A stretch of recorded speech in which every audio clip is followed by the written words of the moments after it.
La polémique avec Charlie Hebdo. Après l'accident des militaires, l'hebdomadaire, qui a une longue tradition antimilitariste, évidemment, a publié en ligne 5 dessins associant ces décès à une campagne de recrutement récemment lancée par l'armée française. Et on voit, j'ai rejoint les rangs pour sortir du lot. Pour tout vous dire, comme toujours, je me suis posé la question, est-ce qu'on doit en parler? Parce que c'est toujours le même raisonnement. Faire parler, c'est... faire de la publicité, en l'occurrence, à Charlie Hebdo.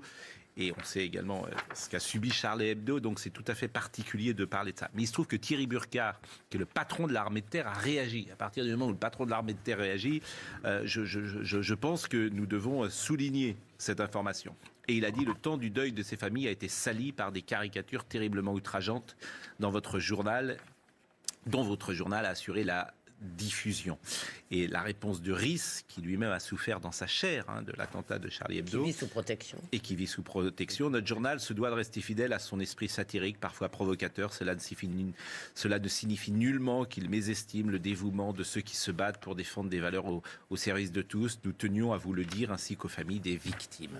Moi, je voudrais citer, si vous le permettez, quelque chose qui m'a été apporté ce matin. C'est un poème qui a été écrit par le capitaine Clément Frison-Roche quand il était aspirant à Saint-Cyr. Un poème presque prémonitoire. Qui est décédé, qui est un des capitaines décédés. J'ai sa photo avec son jeune bébé, là, c'est vraiment poignant. Voilà ce qu'il écrivait. Un long poème que j'ai lu ce matin avant de venir, qui m'a arraché des larmes. L'avant-dernière strophe. Quel sort réserves-tu à ceux qui vont servir? Nulle considération, seules quelques concessions. Pourtant, tu le sais bien, nous qui te chérissons, nous ne demandons rien qu'un peu de compassion. Mais écoutez, il ne se moque pas des soldats. Jacques Séguéla. Il ne se moque pas des soldats. Je vais troubler un peu les choses.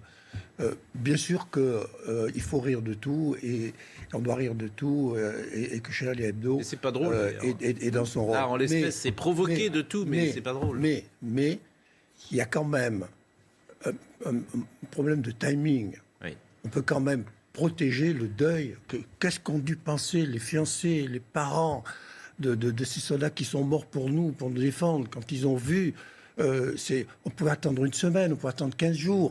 Il y a quand même un besoin de provoquer. C'est ça qui me met mal à l'aise, même si je suis complètement d'accord sur la liberté d'expression à tout prix, sinon on ne serait pas français. Éric Tegner. Mais quand même, est-ce que c'est vraiment de bon goût? Voilà. Ah non, ça c'est non, mais le bon goût, c'est peut-être que Charlie Hebdo, c'est pas le bon goût. Ça n'a jamais été le bon goût. Ça peut Tegner, être élégant, un grand deuil national. Là, je vais aller dans le sens de Jacques Séguéla. C'est pas parce qu'il y a une liberté d'expression que du coup il n'y a plus de liberté de s'indigner ou de critiquer ce qui a pu être publié. Moi, je pense que si le chef de l'armée de terre, eh bien, s'est opposé à critiquer cette une de Charlie Hebdo, c'est parce que des familles, des soldats ou parce que des militaires ont dû s'en indigner. À un moment donné, il faut non pas seulement penser à ces familles. On a entendu tout à l'heure cette femme qui disait d'ailleurs qu'elle était fière de son mari. Moi, j'ai envie de lui dire qu'on est extrêmement fiers également de son mari, des 13 soldats. Vous savez, moi, j'ai 26 ans. Globalement, aujourd'hui, on se sent inspiré et c'est extrêmement rare aujourd'hui d'être fier de la France. C'est de plus en plus rare. Et donc, il faut aussi respecter leur deuil. Il faut respecter ces soldats qui, en ce moment même, sont encore en train de risquer leur vie, qu'ils font tous les jours et qui, eux, ont un devoir de réserve, c'est-à-dire qu'eux ne peuvent pas s'indigner de ce type de choses.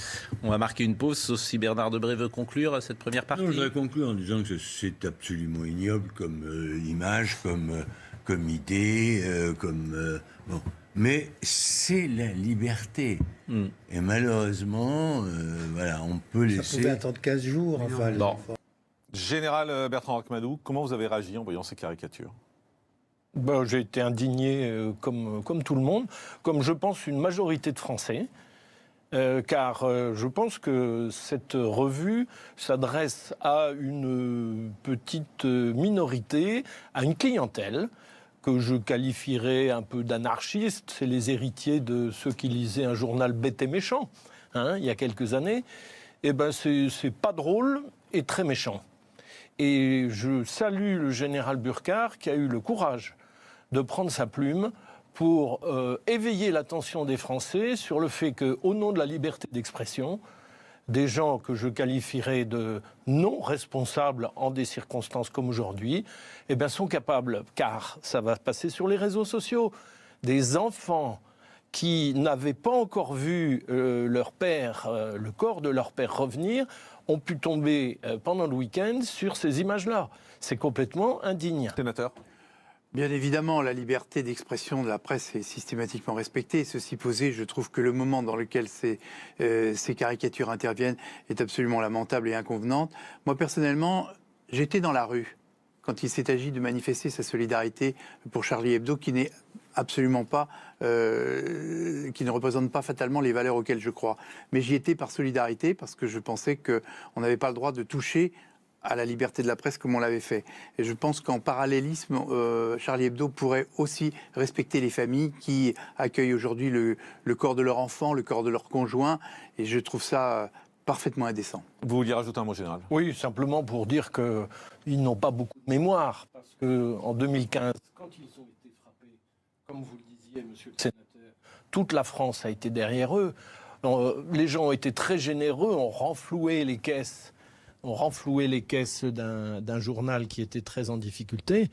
Et nous, dans l'armée, dans nos hôpitaux, aux Invalides, nous avons vu passer des victimes d'attentats, nous avons vu passer des blessés de Charlie Hebdo qui ont été soignés par des médecins militaires aux Invalides. Ils l'oublient, et là, ils ne se moquaient pas des militaires. Donc, c'est vraiment un peu à sens unique. Alors, à 15h, le président Emmanuel Macron rendra hommage.